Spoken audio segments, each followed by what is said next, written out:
सकाळ सकाळी आम्ही गेलो होतो हार्डवेअरच्या दुकानात, कलरचा ब्रश आणायचा होता त्याच्यामुळे. तर आईने कालच बकेट वगैरे आणली होती कलरची, फक्त ब्रश राहिला होता. मग तेच आणायला गेलो होतो. आणि आद्विक बघा आमच्या मागे कुठेही निघतो, म्हणजे मी यांच्या मागे आणि माझ्या मागे ना आद्विक, असं काम चालू असतं आमचं. घरी आल्यानंतर बघत होते माझ्या सगळ्या पेंटिंग वरती ना पाणी म्हणजे धुवून काढत होते. एक प्रकारे वाईट वाटत होतं आणि दुसऱ्या साईडने खुशी होत होती, कारण घराला नवीन कलर येणार आहे. तर मी कपडे धुवायला गेले होते, तेवढ्या वेळात ना माझ्या दोन्ही जावांनी भरपूर असं भिंती कव्हर केल्या होत्या रंग देऊन. मग राहिलेलं थोडंफार ना मग ताईला म्हटलं द्या मी देते. मग डब्यावरती चढून वगैरे मस्त ना रंग देऊन घेतलं, म्हणजे थोडंफार काय राहिलं होतं ते. आणि पेंटरच्या पोरी शोभल्या पाहिजे ना, म्हणून आमचा असला अवतार झाला होता.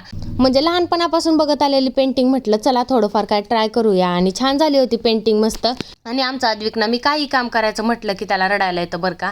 झोपेतनं उठला होता, मग आईने त्याला खाली नेलं. मग तेवढ्यात भिंती वगैरे कलर करून झाल्यानंतर मग मधली फरची वगैरे पुसून घेतली. ताईने बाहेरची घासून वगैरे पुसली आणि दुसऱ्या ताईने भांडी वगैरे घासून घेतली. म्हणजे असे काम वाटून घेतले ना की लवकर लवकर कामं होतात. मग मी गेले गडबडीने आंघोळीला, कारण खूप कंटाळा आला होता. केस वगैरे काय धुवले नव्हते, कारण परत उद्या तोच कलर वगैरे राडा काढणार आहे. त्याच्यामुळे म्हटलं कुठे डबल डबल केस धुवत बसायचे. आणि आमचा आद्विक ना मस्त खाली खेळत बसला होता. तेवढा मातीचा ढीग चढून ना मातीवरती येऊन बसला होता. आणि गेले मग मी दुकानाला मॅगी आणायला, कारण एवढं काम केलं म्हटल्यावरती काहीतरी चांगलं खावंसं वाटणार ना.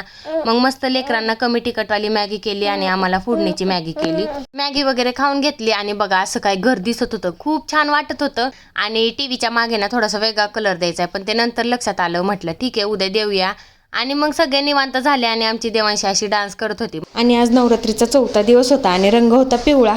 तर मला काय पिवळा ड्रेस वेअर करता आला नाही. तर असा होता माझा आजचा दिवस. चला बाय.